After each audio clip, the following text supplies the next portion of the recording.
जो political side है, हेमंत जी, आप इसको कैसे देखते हैं? क्या सरकार ये डैमेज कंट्रोल कर रही है, या फिर सरकार, जैसा कि अरुण जी ने और शेखर ने भी कहा कि भाई ठीक है, हरीश साल्वे बेस्ट लॉयर है कंट्री के, उनको उन्होंने भेजा है विनेश फोगाट को सिल्वर मेडल दिलाने के लिए, तो कम से कम मोदी जी उसको, जो भी षड्यंत्र हुआ नहीं हुआ ये तो पता नहीं है, लेकिन अब मोदी जी डैमेज कंट्रोल के तहत अब उन्होंने कम से कम ये कर दिया कि देश का बेस्ट लॉयर भेज दिया। लेकिन आज भी मैं प्रियंका चतुर्वेदी को सुन रही थी, उन्होंने पार्लियामेंट में एक बाइट दिया है लोगों को, ये कहते हुए कि भाई हम उम्मीद करते हैं कि हरीश साल्वे जिस प्रेम के साथ मोदी जी का केस लड़ते हैं, उसी प्रेम के साथ विनेश फोगाट का केस लड़ेंगे। प्रियंका चतुर्वेदी का ये कहना। तो क्या आज भी जो शको शुबा है हरीश साल्वे के ऊपर, वो क्या जस्टिफाइड है? जी देखिए नीलू जी, दोनों साथी जो पैनलिस्ट हैं, लुथरा साहब और अरुण जी, बहुत ही विद्वान हैं और उनको अपने अपने डोमेन के एक्सपर्ट्स।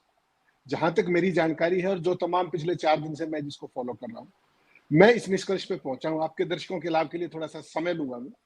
एक तो ये कंप्लीटली सेल्फ इन्फ्लिक्टेड इंजरी है, जो इंडियन ओलंपिक एसोसिएशन का जो अनप्रोफेशनल एटीट्यूड है उसका ये परिणाम। ऐसा कोई अनाड़ी भी नहीं करेगा जो इस केस के अंदर हुआ है, अगर आप इसकी पूरी वो देखेंगे शुरू से लेकर अब तक की जो सारी स्थितियां। जब सारी उनको पता है कि ये 56 किलो वेट के आसपास, 55 साढ़े 55 किलो के आसपास रहती हैं और 50 में कंटेस्ट करती हैं, तो अपना डाइटिशियन, अपना फिजियो, अपना सब कुछ, इतना बड़ा सिस्टम, जितने प्लेयर्स हैं उससे कहीं ज्यादा ऑफिशियल्स हैं वहां पर। अगर आपने पेरिस में इंडियन कंटीजेंट देखा तो वैसी सूरत के अंदर उनका अपने ट्रेनर भी है, पर्सनल फिजिकल ट्रेनर भी है, सारी चीजें जो उनके शरीर की तासीर भी जानते हैं, हर चीज।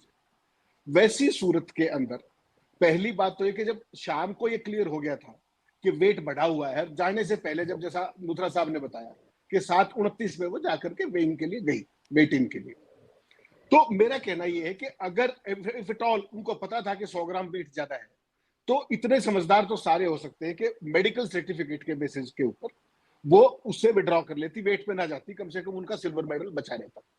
ये एक आम धारणा है जो हिंदुस्तान के जो ओलंपिक खेल चुके पहलवान है, उन 3-4 से मेरी बात हुई, उसमें नाम लेना किसी का ठीक नहीं, क्योंकि सेंसिटिव मैटर पॉलिटिकली। उन्होंने कहा कि साहब अगर ऐसी सूरत थी, 100 ग्राम वेट ज्यादा आ रहा था, तो वेट इन को अवॉइड करना चाहिए था और सिल्वर मेडल फिर आ जाता। एक बात। दूसरी बात जो है इसमें कि विनेश फोगाट शुरू से ही, जब से उनका यह सारा पंगा चला, दिल्ली हाईकोर्ट में आज भी केस है आपको पता है, और सितंबर की तारीख लगा दी, मई से उसके ऊपर सारा पेंडिंग है। 3 महीने से वो एक जो डिसीजन है वो आज भी पेंडिंग है, जो विनेश फोगाट की पिटीशन के ऊपर रेसलिंग फेडरेशन ऑफ इंडिया। तो क्या तो उसमें क्या उसका फॉल आउट होगा? जो नुकसान था, damage has already been done. कल भी तारीख थी उसकी, और उसमें तमाम गंभीर सवाल पूछे गए कि जब भारत सरकार के खेल मंत्रालय ने रेसलिंग फेडरेशन ऑफ इंडिया को सस्पेंड कर दिया था, उसके बावजूद भी ये संजय सिंह और ये सारे जो लोग हैं, ये वहां क्या कर रहे हैं, किस कैपेसिटी में? उनका ये, हालांकि सरकार का ये कहना था दूसरी तरफ कि हमने एक एडॉक बॉडी बनाई थी, लेकिन जो मेन बॉडी है रेसलिंग फेडरेशन की, उसको इंटरनेशनल बॉडी ने मान्यता दे दी। तो ये सारा घालमेल क्रिएट किया गया एक तरीके से। अब सवाल ये है, जो असली मुद्दा है, दोनों साथियों ने प्रोफेशनली बात की। हर एक मुद्दे का नीलू जी 2 पार्ट होते हैं, एक मानवीय पहलू और एक कानूनी पहलू। जो हरीश साल्वे एंड कंपनी, एक तो उनको जो लाया गया है वो एक खास तरह की पोस्चरिंग है। जो हमारा जो ओलंपिक एसोसिएशन का जो डेलीगेशन है वहां पर स्पोर्ट्स प्लेयर्स के अलावा, उनकी नाकामियों को छुपाने के लिए और जो उनको तत्काल एक्शन करना चाहिए था उसको अवॉइड करने के लिए, पहली बात। उस डैमेज कंट्रोल को सरकार के ऊपर बदना पिटे, जो पार्लियामेंट में पिट रही है, जवाब नहीं मिल रहा, और खेल मंत्री मुंह छुपा छुपा के भाग रहे हैं। कल सवाल पूछा जर्नलिस्ट साथियों ने, तो खेल मंत्री ने हिसाब तो दे दिया था परसों सदन के पटल पे, लेकिन ये नहीं बताया कि संन्यास ले लिया, उस पर टिप्पणी करना उचित नहीं समझा। ऐसी शर्म निरपेक्षता आपने कहीं और नहीं देखी होगी। देश का खेल मंत्री, देश की नंबर 1 पहलवान के संन्यास के ऊपर एक शब्द नहीं बोल पाता है। आगे चलिए, अब इस लड़की को जो डिस्क्वालीफाई किया गया है, इसने ना तो कोई ब्रीच ऑफ ट्रस्ट किया है, ना कोई इनडिसिप्लिन किया है, ना ये डोप के अंदर वांटेड है। इसका कसूर क्या है कि ये हायर वेट की होते हुए लोअर वेट में compete कर रही थी, जो 90% पहलवान करते हैं। लुथरा साहब शायद सहमत होंगे। इसमें कोई ये कोई पाप नहीं है, ये एक एक्सेप्टेड फिनोमिनन है। 90% कामयाब हो जाते हैं, 10% कहीं फंस जाते होंगे ओवरवेट में, यही सूरत हाल है। तो इस लड़की का जो कसूर है वो ये कि इसका कंटिजेंट नालायक था, अनप्रोफेशनल था, जिन्होंने उनको खाने का प्रॉपर तमीज नहीं थी। 2.5 किलो वेट रात को कैसे बढ़ गया, उसका भी जवाब होगा, और तमाम चीजें। अब इसी में एक चीज और जोड़ूंगा, बाकी लुथरा साहब और बताएंगे अरुण जी। केन्या की लड़की का जो डिस्क्वालीफाई परसों की गई थी, अगर आपको ध्यान हो, 5000 मीटर की दौड़ में, उसके ऊपर क्या आरोप था कि उसने अपने कंपटीटर को धक्का मारा। That is a gross indiscipline, gross indiscipline, sportsmanship के खिलाफ है। और ओलंपिक चार्टर का बेसिक है स्पोर्ट्समैनशिप, भाईचारा और एक दूसरे को प्रमोट करना, और वो उसको धक्का मार रही थी। उसके बावजूद भी उसको सिल्वर मेडल दिया गया। यहां इस केस में जो इनका तर्क होगा वो ये होगा कि देखिए, वेट करा करके इन्होंने 3 कुश्तियां लड़ी, फाइनल तक पहुंची और उसका कोई कसूर नहीं। और 100 ग्राम वेट बढ़ा तो उन्होंने छुपाया नहीं, उन्होंने कोई बहानेबाजी नहीं की, उन्होंने ईमानदारी से ये किया, इसलिए उनको मानवीय आधार पर ये दे दिया गया। और इसके पीछे सरकार की जो भदपिट रही है पूरे हिंदुस्तान के अंदर, उसकी आप केवल कल्पना कर सकते हैं। मोदी जी ने, जैसा आपने इंट्रोडक्शन में कहा, कि 3 बाउट्स जीती, वर्ल्ड चैंपियन को हराया, अनबीटेबल को हराया, उसके बावजूद मोदी जी ने ट्वीट नहीं किया, कुछ नहीं किया। और जैसे डिस्क्वालीफाई 10 मिनट के अंदर अंग्रेजी में ट्वीट लिखा, बड़ा शानदार अद्भुत किस्म की अंग्रेजी, शशि थरूर को भी शायद डिक्शनरी लेनी पड़ेगी। तो इसके पीछे जो है बिटवीन दी लाइंस बहुत कुछ है, बहुत कुछ है इसके अंदर।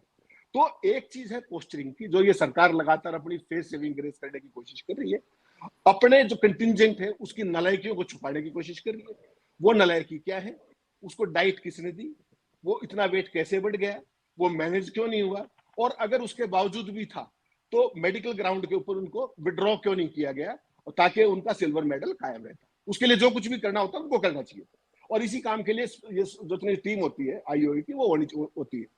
अब जो है स्थिति, मुझे व्यक्तिगत तौर पे ये लगता है कि केन्या वाले केस और इस केस के अंदर, क्योंकि ये डोप का केस नहीं है, ये इंडिसिप्लिन का केस नहीं है, ये किसी भी तरीके का वो नहीं है, ये केवल एक टेक्निकल चीज है। लूथरा साहब ज्यादा जानते हैं, लेकिन केस भी जो है, केस भी एक ट्रिब्यूनल है।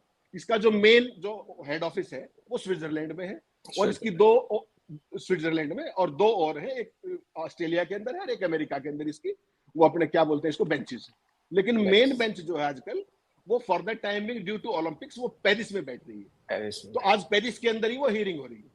अब सवाल केवल इतना है कि क्या जो ये बेंच है, कैसे इस पूरे मसले को एक स्पोर्ट्समैन स्पिरिट के हिसाब से देखेगी, या विशुद्ध कानून के तौर पे देखेगी, या कोई मानवीय एंगल के उस पर देखेगी, या कुछ डिप्लोमेटिक एफर्ट्स भी उसमें कुछ खेल करेंगे, जैसे लूथरा साहब कह रहे थे। और जिसका नाम आपने लिया हरीश साल्वे विनेश फोगाट जैसों के वकील नहीं है कभी भी।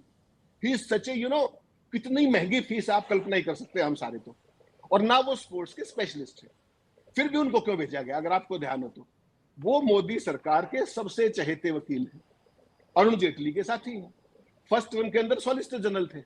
तो सरकार ये पोस्चरिंग कर रही है कि उन्होंने विनेश फोगाट के केस में पिछले 2 साल में जितनी बेशर्मी की है, जितने के साथ अन्याय किया है उस लड़की के, कवर अप कर रहे हैं, जिस तरीके की चुप्पी साधी गई है, उस डैमेज को कहीं ना कहीं न्यूट्रलाइज करके ये करने की कोशिश करें कि देखिए हमने देश का सबसे टॉप वकील भेजा। तो क्या हेमंत जी, क्या इसको ये कहा जाए कि ये मोदी जी प्रायश्चित कर रहे हैं एक तरीके से? मोदी जी विनेश के साथ खड़े नहीं हो पाए थे, तो 2 साल के क्या वो प्रायश्चित एक तरीके से कर रहे हैं हरीश साल्वे को खड़ा करके? नीलू जी, मोदी जी के सिलेबस में उनकी वोकैबुलरी के अंदर प्रायश्चित जैसा कोई शब्द नहीं है, माफ कीजिएगा। ना वो समझते हैं ना वो करते हैं। इस गलतफहमी में ना तो आप रहे, ना हम रहे, ना कोई रहे। उनको प्रायश्चित नाम की कोई चीज 2002 के दंगों की भी आज तक नहीं हुई है। ये तो एक लड़की का मामला है, कोई खास बात नहीं है, ऐसी चीजें बहुत होती रहती। वो केवल एक पोस्चरिंग ये करने की कोशिश कर रहे हैं कि देखिए हमने देश का सबसे बड़ा वकील भेजा। अब इस देश के लोग इतने ना समझ हैं, उनको ये नहीं पता, जैसे अरुण जी कह रहे थे कि वो उसको स्पोर्ट्स का बेचारे को पता भी है कि या नहीं। स्पोर्ट्स के एडमिनिस्ट्रेशन के रूल ही अलग है। आपको कल रात को 9:30 बजे हियरिंग हो रही थी, वो नहीं हो पाई। विनेश ने कहा कि हम अपना इंडियन वकील लेना चाहते हैं, तो इसके कारण वो पोस्टपोन हो क्या हो रही। लेकिन बेसिकली तो he is not a sports specialist, तो वैसे ही किसी की मदद ले रहे होंगे। लेकिन प्रायश्चित से बड़ी बात है पोस्चरिंग की। वो पोस्चरिंग की जा रही है सरकार की तरफ से। अगर तमाम तरह का जो हिंदुस्तान की जुडिशरी जिस तरीके से चलती है तमाम तरह की, मुझे उम्मीद है कि ये जुडिशरी थोड़ी सी फेयर होगी। और जिस बेसिस के ऊपर केन्या की जो एथलीट थी उसका रजत पदक बहाल किया गया, होप अगेंस्ट होप मैं कह रहा हूँ, मानवीय आधार पर, इस लड़की का संघर्ष देखते हुए, इसका कैरियर देखते हुए, इसकी तपस्या देखते हुए, और इसने जिस तरीके के लोगों से लड़ाई करके जो यहाँ तक पहुंची, तो मुझे लगता है कि इसको अगर ये मिलता है तो उसमें किसी का कोई इस तरह का रोल नहीं है कि हरीश साल्वे ने बड़ा क्या क्या कर दिया। वो जो केन्या वाली लड़की को रजत पदक बहाल किया है उसमें तो हरीश साल्वे नहीं थे ना, उसके बावजूद उनका बहाल हो गया, जबकि उस पर तो इंडिसिप्लिन था, धक्का मारा था उसने। तो I am hoping against hope कि सब अच्छा रहेगा। और ये जो नालायकी थी इसमें कहीं, इसमें विनेश का कहीं भी दोष नहीं, ना तो एक्स्ट्रा जो खाने की बात है उसमें जो वो सारा डाइटिशियंस का है, वेट कम नहीं हुआ फिजियो वगैरह का है, और अगर फिर भी इसकी ओवरवेट पकड़ी गई और या पाई गई तो उसको पेश नहीं करना चाहिए था और मेडिकल ग्राउंड्स पे उसको वो करना चाहिए था ताकि उसका रजत तक बढ़ा देता। तो उस सारे जो फेलियर्स हैं वो अनजाने में हुए या जाने में हुए, जान करके हुए, ये मैं और आप टिप्पणी नहीं कर सकते, लुथरा साहब ज्यादा बता सकते हैं, लेकिन इसकी एक हिस्ट्री है, इसके बारे में बहुत सारी बातें विनेश ने कही हैं और टू दैट एक्सटेंट उन्होंने ये भी कहा ट्वीट करके, आज भी अवेलेबल है वो, कि मेरे पानी में मुझे मिला करके कुछ दिया जा सकता है। तो उस इतिहास को मत भूलिए आप। तो लेकिन अब जो कुछ सरकार कर रही है that is only A posturing, A face saving grace, और केवल भाग्य इस लड़की का है जिसके बेसिस पे अब देखते हैं कि किस्मत इसको अंतिम, क्योंकि संन्यास ले लिया उसने, किस्मत उसको यहाँ न्याय देती है या नहीं देती है, इतना देखा जाए।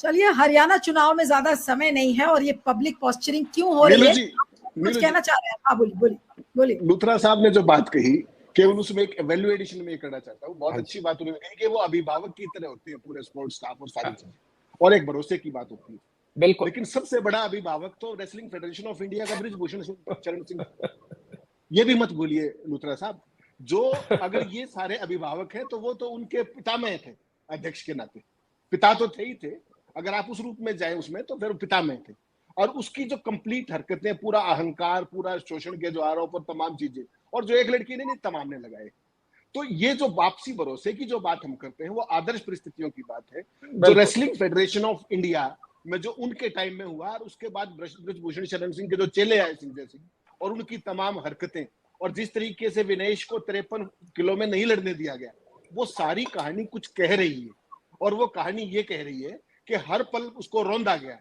नहीं तो आप ये बताइए कि 53 में लड़ने में उसको क्या परेशानी थी? उस लड़के ने ये कहा कि मेरा ट्रायल करा लीजिए, इन्होंने कहा नथिंग डूइंग, ट्रायल भी नहीं कराया, नथिंग डूइंग, ट्रायल ही नहीं करा, परिणाम आपके सामने है। तो उसकी ये जो सारी जिस हालात में उसको लाया गया है उसके लिए अभिभावक ही दोषी है, और मेरी तो चिंता ये है कि उसके साथ जो ये हुआ है ओवरवेट वाला भी मसला, वो इतनी नासमझ है ही नहीं। आप समझिए तीसरा ओलंपिक खेल रही है वो, थर्ड ओलंपिक बहुत विरले लोग खेल पाते हैं, तो उसकी तो टिप्स में सब कुछ है। तो उसके साथ जो कुछ हुआ है उसकी पीठ में छुरा घोंपा गया है राइट फ्रॉम डे वन, और किसी ने उसको नहीं बख्शा है, and God is the saviour if at all it happens. बाकी सरकार को पोस्टरिंग के अलावा कोई काम नहीं, अपनी फेस सेविंग ग्रेस बचा रही। नहीं तो मुझे एक बात बता दीजिए, सिंपल से एक बात, अगर मेरे पास मेडल नहीं है, पॉलिसी मेडल की होती है, अगर मेरे पास मेडल नहीं है, आप मुझे 4 करोड़ रुपए दे सकते हैं क्या?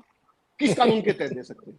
तो ये सारे का सारा जो धंधा है कि ये कुछ और है, जैसा लुथरा साहब ने कहा, and I fully agree with it.